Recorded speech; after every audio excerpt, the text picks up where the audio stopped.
in with six other counties as we're one of the seven rich counties in the state of Maryland. Although we have 87% of our lands in agriculture, but to pay for 19,500 people, which is our population, as kids and as students and everybody, for us to pay 50% of, say, a $65 million school that's a very serious undertaking. But when we've went to Annapolis on many occasions, I've even been to the State Department of Education in Baltimore, way back when Mike Noonan and I were commissioners, and was questioning how can we be one of the richest counties in well, there's a formula, but everybody always tells us when we start talking about it, they'll tell us, I heard it at the Board of Education in Baltimore, I've heard it from the Speaker of the House, the President, the Senate President, head of the Appropriations Committee. They'll all say the same. It's almost like they were taught to say this. They say, ladies and our gentlemen, we'll talk to you and try to help you about anything you want, but we're not going to talk about that wealth formula. Honestly, I don't blame them, because I don't think they can justify putting us in that bracket. So I was always under the impression that that thing is there and it's going to stay there. That we're going to stay at 50%. But now we're seeing that there's been some changes made in that wealth formula.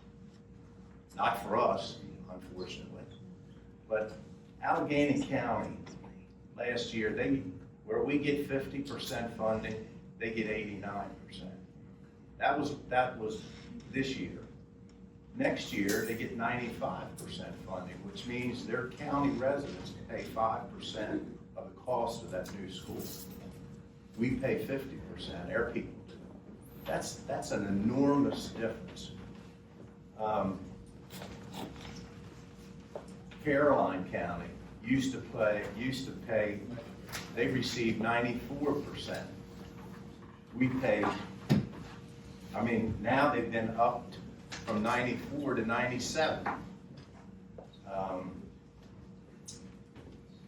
Wycomico, who is richer than Kent County, they get 95%, and they just got an increase now. They get 99%.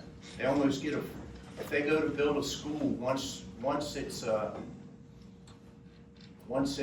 they can show that they really need it through the state pays 99% of that school, and the taxpayers of Wycomico County pay 1%. 1%. We pay 50%.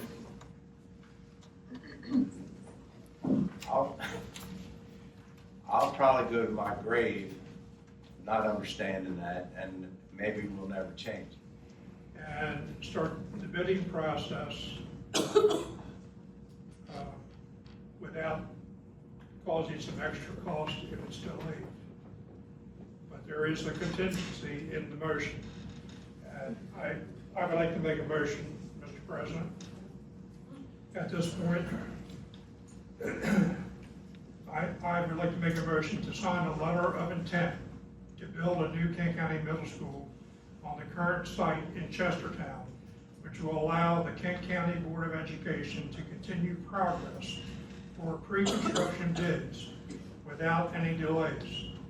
This letter of intent will have a contingency clause that will require final approval from the commissioners prior to any site work, and final approval will be contingent pending fair and equitable state funding cost share that the commissioners deem appropriate and consistent with other counties that have similar total wealth.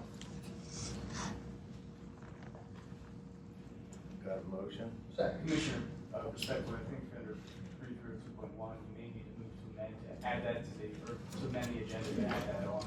I don't think it's fairly covered by this portion of it, but I think if the majority of you votes to amend the agenda to add this item, then that would be. All right, I'll make a motion that we amend the agenda to allow me to make a motion to build a new school. Second. Motion and a second, all in favor, say aye. Aye.